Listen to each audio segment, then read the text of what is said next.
getting invited to events like this is fantastic. Just to be able to talk to an audience about the stuff that I've been involved in. So I'll give you a bit of insight. Ever since The Apprentice ended and the television cameras stopped, I've been given my own company. So Alan gave me my own venture, and he was almost like my venture capitalist. He's funded and allowed me to start up Integra Electronics Limited, which is retailing the Integra face care system, which is a health and beauty product, which we market predominantly to women, but also to men. So for any men who want to have a try, I've got one out in the audience, we'll have a look after it. I don't see anybody rushing, but okay, we'll talk about it later. What I've been able to do is I don't class myself as an entrepreneur. I didn't have the burning desire of any of these individuals here and said, I've got this flash light bulb going on, I'm going to do this. But what I am is a businessman, and regardless if you're an entrepreneur or you're in business, those basic elements, the core skills are equal across everybody's different skill sets, whatever they actually are involved in. I focus on making money. That's what I'm in to do. That's what I have to do. Otherwise, I'll hear those two words, which aren't "you're hired." they're slightly different.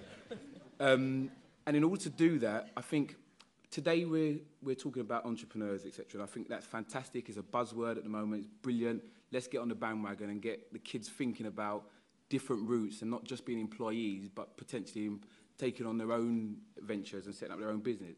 But I think we've got to be very careful also in terms of making sure that there's the support that gives these kids and people who are in business as well and have ideas, the support about what makes a successful business for the long term. Because it's all well and good having a burning desire, an idea that you love, but if that doesn't make any money, the bank manager's not going to listen to your stories of how great you think it is or whatever. So it has to be something that's tangible and has something that's going to generate an income for you. So it's very much in terms of the cash converter principle that we were talking about earlier.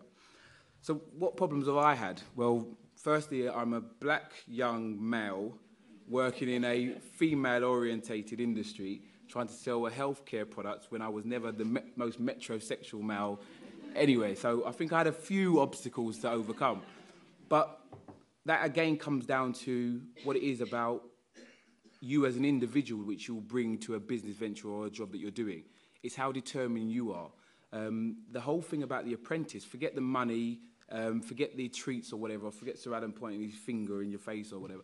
The essential part you should take from that show is that when there's a level playing field, forget your colour, forget your gender, forget all that. When there's a level playing field, all that differentiates you from anybody else is how determined you are and how successful you want to be. I knew I had no alternative but to win that thing. I wanted it so badly, but I wasn't going to lose my integrity or dignity in order to get there. And what was my driving force was my daughter and my mother. My daughter, the legacy, and my mum to make her proud. So those things were very important. They were the fire that pushed me forward.